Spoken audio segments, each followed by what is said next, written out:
اور ان سے بھی ہم بات کریں گے. تو سٹارٹنگ فرام یو بلال صاحب, فرمائیے گا کہ اس وقت جو سٹیٹس ہے, آئے روز سچویشن میں نئی کوئی ڈیولپمنٹس ہو رہی ہوتی ہیں. رات گئے ڈونلڈ ٹرمپ کا جو ٹویٹ جس طریقے سے پوسٹ کیا جا رہا تھا, اس سے ایک بڑا منفی امپریشن گیا اور اس سے ایک خدشہ تھا, اس کو لگ یہ رہا تھا کہ کہیں وہ حقیقت میں نہ بدل جائے, یعنی کہ امریکہ اس جنگ میں نہ کودے.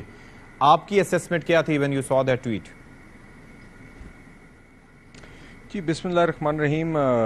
دیکھیے آپ دیکھ چکے ہیں کہ ہماری حکومت کا جو اس پہ موقف رہا ہے, اور deputy prime minister Ishaq Dar صاحب اس کے حوالے سے کرتے بھی رہے, بلکہ آج بھی آپ نے دیکھا کہ ایک جوائنٹ سٹیٹمنٹ بھی پاکستان نے ایشو کی دیگر اور اسلامی ممالک کے ساتھ اسرائیل کے ایگریشن کو کنڈیم کرتے ہوئے.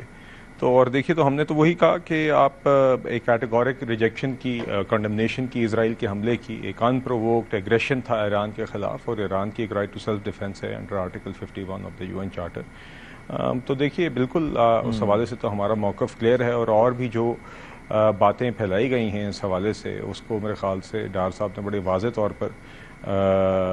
طور پر ایڈریس کیا. تو I think Pakistan stance is very clear. یہ ساورنٹی پر, ٹیریٹوریل انٹیگریٹی پر ایران کے یہ جو ایک اٹیک ہے, ایک ان پرووکڈ اٹیک ہے, ایک اگریشن ہے, اس کے خلاف نہ صرف ہم بلکہ دیگر اور اسلامی ممالک اکٹھے کھڑے ہیں. اس لیے آج یہ جوائنٹ اسٹیٹمنٹ ایشو کی گئی ہے, اور اس کو ہم بالکل we believe that Iran has the right to self defence. Exactly. لیکن شرمیلا, آپ کیا سمجھتی ہیں کہ یہ جو اسلامی ممالک پاکستان کی جانب سے تو موقع سامنے آ گیا, لیکن جو قریب جڑے ہیں, جو اس خطے کے ممالک ہیں, آپ کو لگتا ہے کہ ان کی جانب سے کوئی مضبوط موقف یا ٹھوس موقف ایسا سامنے آیا جس کو کوئی سن سکے یا جس پہ اس ایگریشن کو ہالٹ کیا جا سکے؟ وہاں سے تو فل فلیج سپورٹ ملتی ہے ویسٹرن کنٹریز کی جانب سے اسرائیل کو. جی شکریہ ستی صاحب. دیکھیے جی بات یہ ہے کہ اسرائیل کی جو جارحانہ کارروائیاں ہیں, پہلے وہ غزہ میں رہیں فلسطین کے حوالے سے, اور دنیا نے اس پہ آنکھ بند کری. مطلب جس طریقے سے وہاں پر بربریت پھیلائی گئی, بچوں کو, عورتوں کو, مردوں کو شہید کیا گیا, مطلب تباہ ہو گیا وہ ملک. لیکن ہمیں پتہ تھا کہ وہ ویسٹ اسے سپورٹ کر رہا ہے, اور جس طریقے سے وہاں پر انڈیٹرڈ اسرائیل اپنی کارروائی کرتا رہا, ہم کنڈیم کرتے رہے, اسلامک دنیا بھی خاموش رہی, پاکستان نے پرزور طریقے سے اسے کنڈیم کیا. یہاں پر بھی ایران کے حوالے سے بھی ہمیں کچھ ایسا ہی سٹانس نظر آ رہا ہے, اور پاکستان کا تو موقف بڑا کلیئر ہے, بڑا واضح ہے کہ پاکستان ایران کے ساتھ کھڑا ہے.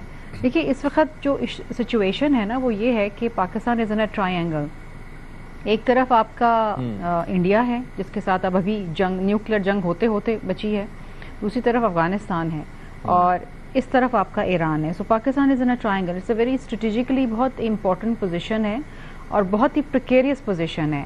پاکستان ایک دفعہ افغان وار کے اندر جا چکا ہے, اور اس کے جو منفی اثرات ہیں وہ کئی سالوں تک ہم بھگتتے رہے ہیں, آج تک بھگت رہے ہیں. اسی طریقے سے گو کہ ہمارا موقف بالکل واضح ہے ایران کے حوالے سے. We stand with our neighbour, اور ہم یہ بھی کہتے ہیں کہ اسرائیل نے تمام جو انٹرنیشنل کنونشنز ہیں اور انٹرنیشنل رولز ہیں اس کو وائلیٹ کیا ہے, and we accept the fact کہ ایران جو ہے وہ سیلف ڈیفینس کے اندر ریٹیلیٹ کر رہا ہے. لیکن اس کے ساتھ ساتھ ہمیں ریجنل پیس کے لیے بھی کام کرنا پڑے گا. ہمیں باور کرانا پڑے گا دنیا بھر کے اندر کہ دیکھیے یہ اس طرح جنگیں نہیں چھڑ سکتی ہیں. اگر جنگیں چھڑیں گی تو this could lead to actually potentially lead to World War III. یہ بہت ہی ایک امپورٹنٹ مراحل ہے, اور بالخصوص پاکستان کے, بیکاز پاکستان اس کے بیچ میں ہے.